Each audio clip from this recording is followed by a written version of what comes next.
Designing and building out a van is something many van lifers like doing themselves. But did you know many construction materials have toxins in them, and living in your newly built van could make you sick? Hi there, I'm Katina from Gypsy Wander, bringing you some vital tips for your van conversion journey. Selecting non-toxic materials is often an overlooked step when doing a van build. It's easy to fall into the trap of using conventional home construction materials, thinking they're just as fit for van life. However, materials like raw wood, while common in homes, might not be the best choice for your van. Let's dig in to ensure you have a van as healthy as it is cozy. Have you ever experienced that new car smell? It's actually a pretty popular smell that many people like. However, that new car smell can be a hazardous concoction of chemicals that mix together to create this strong smell in the air. The new car smell doesn't last forever, with the air flowing in from having your windows down or using your air conditioning. Similar to this new car smell, new construction also has a similar smell, and in some cases, it can be far more aggravating to your respiratory system. And we are spending lots of time in our vans, cooking, hanging out when it's raining, and even sleeping with our face right on top of something that could be making us sick. Wood materials, including those used in flooring, furniture, and cabinets, may contain certain toxic chemicals that find their way into the environment through the chemical off-gassing process. Off-gassing refers to the release of volatile organic compounds, or VOCs, from various materials, including raw lumber. These VOCs can pose potential health risks, especially in confined spaces like van interiors. Then add heat from the weather and the levels increase even further. When you're exposed to these toxins, it can affect you in several ways. You might start to feel respiratory irritation. This is where VOCs irritate your airways, and you might end up coughing, feeling congested, or having difficulty breathing. They can also cause nausea, headaches, and dizziness. And in more severe situations, if you're exposed to these compounds for a long period of time, it could lead to serious health problems, including issues with your respiratory system, liver and kidney damage, and it has been linked to some types of cancer.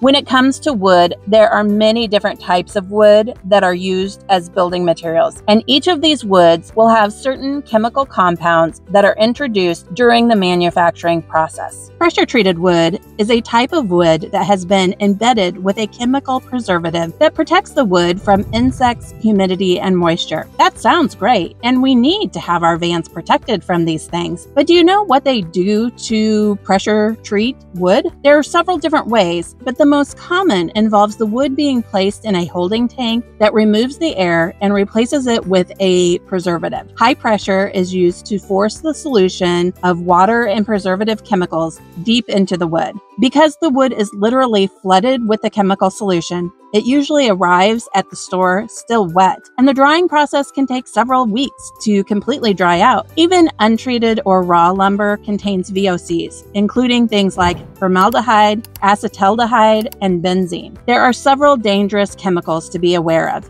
each with its own set of risks. Chromated copper arsenate, or CCA, is a commonly used preservative in treating wood to prevent it from rotting. This is especially true for lumber used outdoors, thanks to its humidity and water resistance. But there's a catch. This chemical preservative incorporates arsenic, chromium, and copper into the wood, making it a significant health hazard. The National Center for Healthy Home reports that because arsenic is a known carcinogen, exposure to CCA can lead not only to nerve damage, but also to symptoms like dizziness and numbness. Then there's polyurethane, a versatile plastic that, when it dries from its liquid state, creates a super tough varnish, resistant to water, solvents, and wear. However, it also harbors chemicals that are respiratory toxins. This means they can trigger or exacerbate breathing problems, including asthma and potentially other serious health issues. And then formaldehyde, a name you might recognize because it's used in embalming, but it's also widely used in building materials and household products. Known to be a carcinogen, formaldehyde is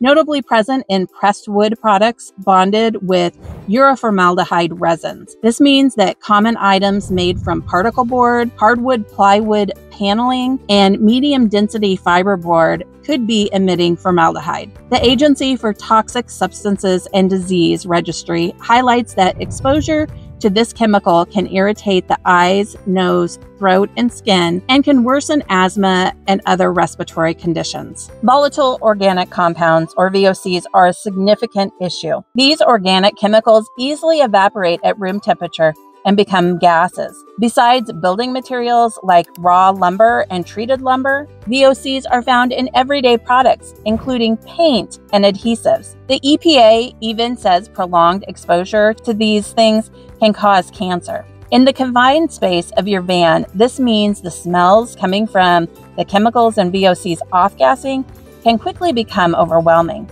especially when you are living and sleeping on the material in a closed and sometimes unventilated space. I recently read a Facebook post from a woman in Florida who was told to build out her van using pressure-treated wood. That way she could combat condensation. After living in her van, she started to get very painful headaches.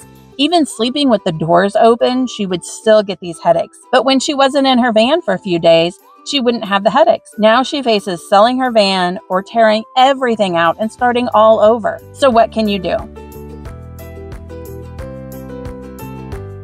There are several safer options you can consider. First, look for wood products that are either low in volatile organic compounds, VOCs, or completely free of formaldehyde. For instance, many brands offer formaldehyde-free plywood, which uses soy-based adhesives instead of the traditional uroformaldehyde resins. Pure Bond is one of the brands known for this. Then there are solid hardwoods like maple, birch, and walnut, which naturally emit fewer VOCs compared to softwoods, making them a healthier choice for your van. When it comes to engineered wood, some products are made with low VOC or formaldehyde-free binders. You'll want to look for fiberboard and particle board that meet the strict standards for formaldehyde emissions, such as those outlined in the CARB Phase 2 by the California Air Resources Board. Another interesting alternative is recycled plastic lumber, which emits minimal VOCs, although it might not suit everyone's aesthetic preferences for all applications. Besides opting for low VOC wood products,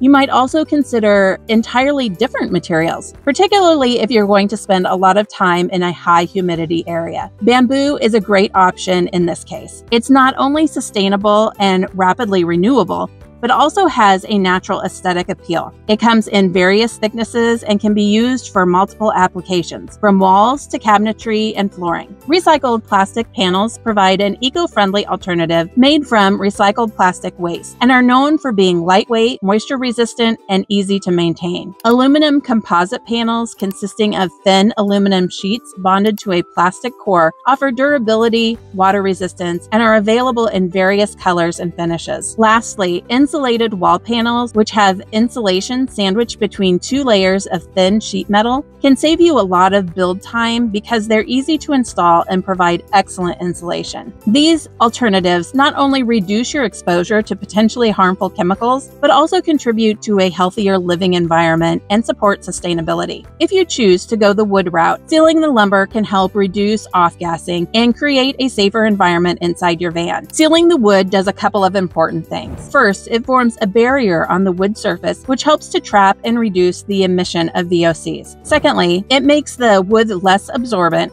reducing its capacity to soak up and then release moisture and other contaminants that could lead to mold growth. For sealing the wood and cutting down on VOCs, you have a few good options. Shellac-based sealants are a natural choice that emit low levels of VOCs and provide an effective barrier. Water-based polyurethane is another great option, and it's better to use these over oil-based types because they have a lower VOC content. Polyacrylic sealants are also worthwhile. They're durable, effective, and like the others, emit lower VOCs. When applying these sealants, remember that proper ventilation is key, not just for your comfort, but for your health too. During the construction, and especially while applying the sealant and waiting for it to cure, make sure the area is well ventilated. Open doors and windows and use fans to keep the air moving. Keeping this airflow going even after the sealant has been applied, particularly through the curing process, which can differ depending on the product. Generally, water-based sealants will cure faster, typically within 24 to 48 hours if the ventilation is good. Also, be sure to give everything plenty of time to dry thoroughly before you consider the space ready to live in. This helps ensure all the vapors have dissipated, making the van a safe place to spend time in. By sticking to these pieces of advice, you can make a big difference in reducing the risks associated with volatile organic compounds, ensuring your van's sealant cures the right way, and ultimately creating a healthier space to live in. Remember, even after your van build is complete, keeping up with proper ventilation and airflow is critical to stop condensation from building up. One effective way to keep the air moving is by installing a roof vent or roof fan. For example, the Max Air is a great choice that many van lifers go for. And if you're working with something smaller like a minivan, don't worry, options exist for you too, such as the low-profile Le Mans roof vent fan. This is what I personally have in my van. It's all about finding the right solutions to keep that fresh air circulating. When I was deciding on a kit to convert my minivan, air quality was one of my top priorities. I made it a point to closely examine the processes manufacturers used in making their minivan conversion kits. I figured if their website didn't talk about how they sealed their wood or didn't emphasize the safety of their products, they likely hadn't prioritized those aspects in their manufacturing process. That's exactly why I ended up choosing a Roadloft conversion kit. With Roadloft, I found a commitment to superior quality that stood out from the rest. They use eco-friendly and sustainable materials, which was a big draw for me. Not only that, but their products are finished with a quality, non-toxic varnish applied in multiple layers, ensuring a safe and durable surface. The lightweight marine-grade wood that they use is another plus, offering resistance to water and humidity, which is essential for van life. Additionally, the fact that their system incorporates ventilation reassured me of the thoughtfulness put into ensuring air quality and comfort within the van. It was these considerations that made Roadloft the clear choice for me. Just to be clear, I'm not an expert on this issue in any way, but I do think it's important to share this information so you don't find yourself in a similar predicament as the woman from Florida. It really makes you think, how can you truly enjoy van life